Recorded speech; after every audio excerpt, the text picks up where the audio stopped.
Check, check. Check, check. Sound, sound. Check, check, check, check. Sound, sound. Hello, hello. Check, check. Okay, sound, sound. Check, check, check. Napakahina ng volume Lodi itong radyo na to. Okay. T7 Alpha na radio.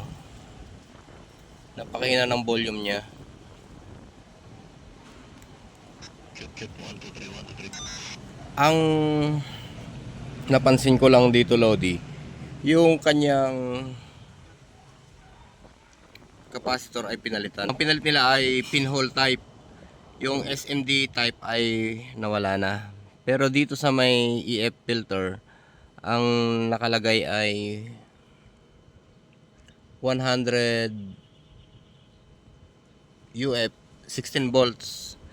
Parang masyadong mataas. Tapos dito naman sa input DC is 16 volts 47 microfarad. Pwede naman na yan. Pero ito kailangan mapalitan siguro ng kahit 10 volts lang. May 10 volts pa naman tayo dito na gagamitin. Ito yan. Subukan natin ikabit yan. Kasi napakahina ng volume. Baka masyadong mataas tong ginamit na filter dito. So susubukan nating tatanggalin Lodi. Nagpalit pala ako ng IC niya sa audio IC. Kasi nag-iinit na yung kanyang dating IC, which is yung ang number ng IC is 7368. Ayun, 7368 tong IC na to. Audio IC yan.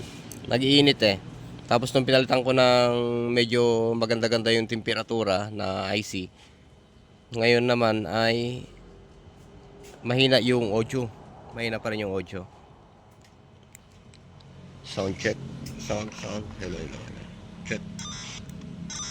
Napakahina. Ngayon subukan nating palitan ng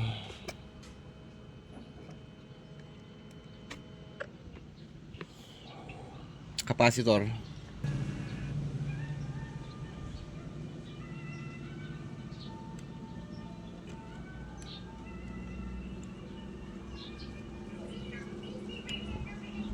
Pinhole Lodi yung nilagay nila. Pilit nilang pinagkasya yung pinhole. Pwede naman to kung parehas yung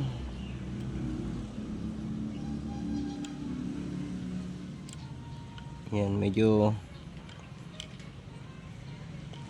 yan, tinanggal na natin yan.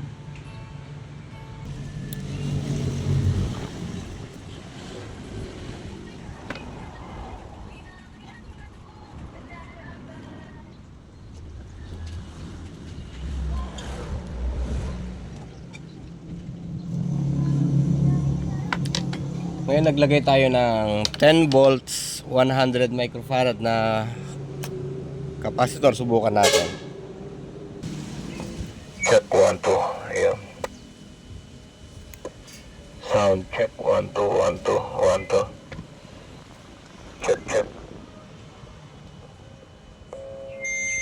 Check 1, 2, 3.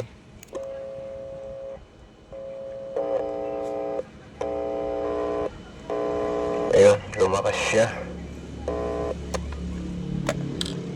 Medyo mali lang siguro yung nailagay na capacitor dito. Kaya mahina pa rin yung audio niya.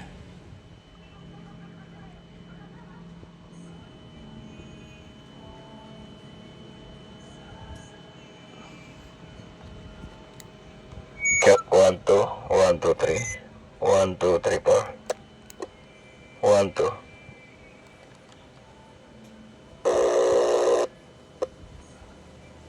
Check 1, 2, 3. 1, 2. 1, 2.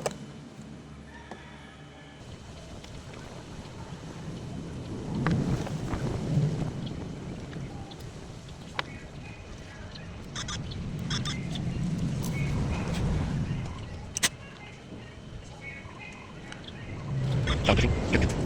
Check 1, 2, 3. Check 1, 2, 3. Sound.